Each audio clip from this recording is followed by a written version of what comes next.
If you have to explain to somebody why you deserve respect, then you're already in the wrong relationship, full stop. People don't realize that you shouldn't have to ask someone to prioritize you. You shouldn't have to beg them to be proud of you. If their efforts have to be requested, then it's not really effort.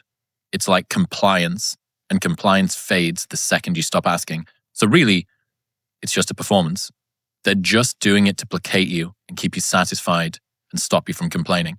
The right person will treat you well because that's who they are. They just fundamentally care about you regardless of how other things are going. Not because you gave them a checklist or a deadline, but because you are just somebody that they value. So, if you feel like you have to train someone to just be a decent partner for you, they've already kind of told you everything you need to know. You probably just don't want to hear it.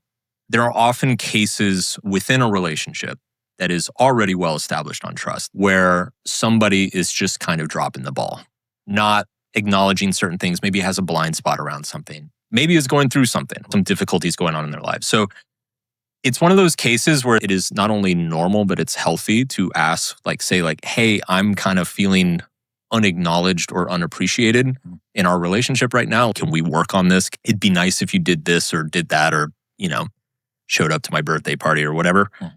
But if it is on such a macro scale that you are asking for it to exist in the first place, then there's nothing there. There's a difference between telling somebody that they should think of you and explaining what your love language is. Exactly. There's a difference between asking somebody to show up and explaining how you would like them to show up. If you've done it a lot, either in the macro or, to be honest, enough micros makes a macro in any case, you just have to admit to yourself, this is just incompatibility. Who are you in a relationship with? Because I'm showing up as me.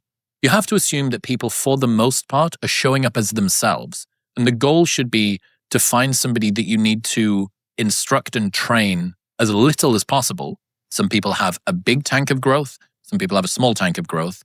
But regardless of how big or small the tank is, if you start really close to the destination, you don't need to drive as far. All a relationship is a set of agreements. The first agreement that every relationship needs to have is the relationship comes first. Before everything else.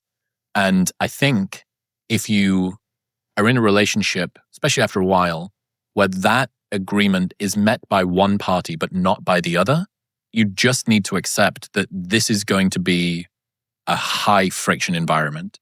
If you want to be in a relationship with somebody who prioritizes you at the same level that you prioritize that, leave that person to go and be with someone for whom the relationship is their fourth priority. And they may end up realizing that, oh, fuck, I actually wanted to be in a relationship with someone. The reason that this relationship was so good for me is that I felt prioritized. And now that I no longer am, because I wasn't doing it reciprocally, that sucks.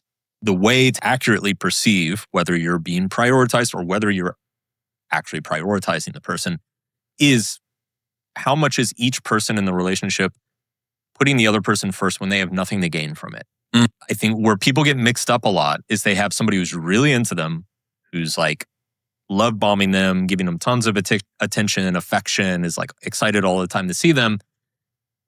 But they're also getting something out of the situation. And then a couple of years go by, conditions on the ground change, and suddenly that person is withdrawing. You can go and choose someone who chooses you, as opposed to choose someone who's choosing something else.